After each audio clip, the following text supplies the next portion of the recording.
C'est le moment de la chronique de Pascal Pistachio. Bonsoir Pascal.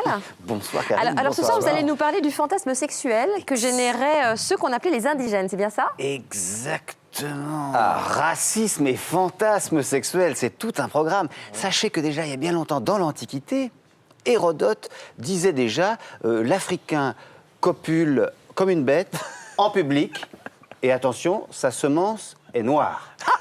Donc déjà, les scientifiques à cette époque-là pouvaient se tromper de temps en temps, c'est des choses qui arrivaient. Je crois que ça nous colle encore au basque, les problèmes scientifiques. 1789, Afrique du Sud, naît celle qui va être la Vénus hottentote, Sotché. Elle est Buchiman, c'est une femme noire. Ses parents meurent quand elle est toute petite, elle est esclave. Elle a un physique très particulier. Elle a une hypertrophie des hanches et des fesses, et elle a ce qu'on appelle un tablier génital, c'est-à-dire que ses petites lèvres sur son sexe, en fait, sont énormes. Un médecin de la Royal Navy va l'acheter pour l'emmener à Londres où il pense faire fortune en l'exhibant. On va l'emmener comme ça, comme un animal de foire. Les hommes qui vont la mater, parce qu'il n'y a que ça, elle est quasiment nue à chaque fois sur scène, prennent des bâtons pour la piquer, pour être sûr que ses hanches ne sont pas en carton.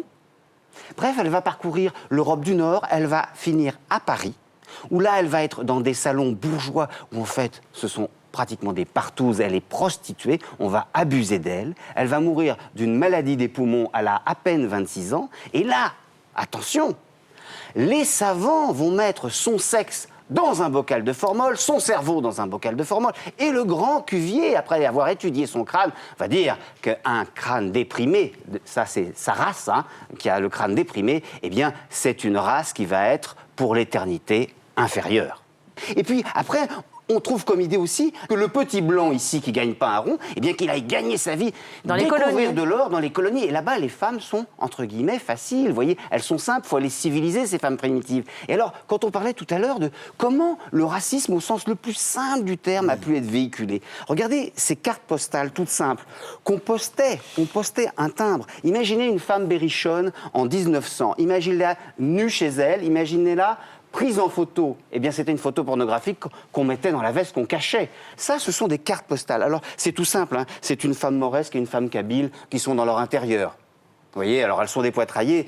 Donc le petit blanc, il a très envie d'aller aux colonies quand il reçoit des cartes postales comme ça. Vous comprenez ça passait par la poste, vous receviez ça, tout le monde la voyait. Et alors on mettait des choses complètement anodines pour vous dire à quel point c'était quotidien et simple. Gros baiser.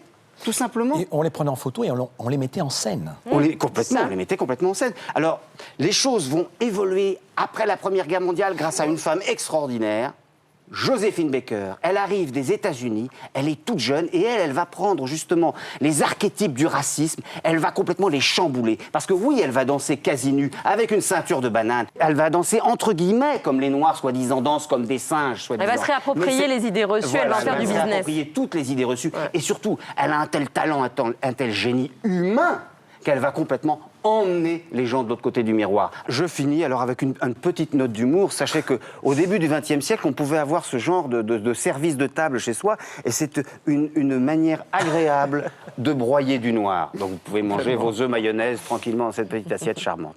Voilà. Merci Pascal. Enfin, on est là pour briser les idées reçues. Absolument. Et pas les assiettes. Merci Pascal. Sophie Cadalen, certaines personnes ont, on va dire, la libido exotique. Comment interpréter le fait qu'une femme, par exemple, n'aime que des hommes noirs?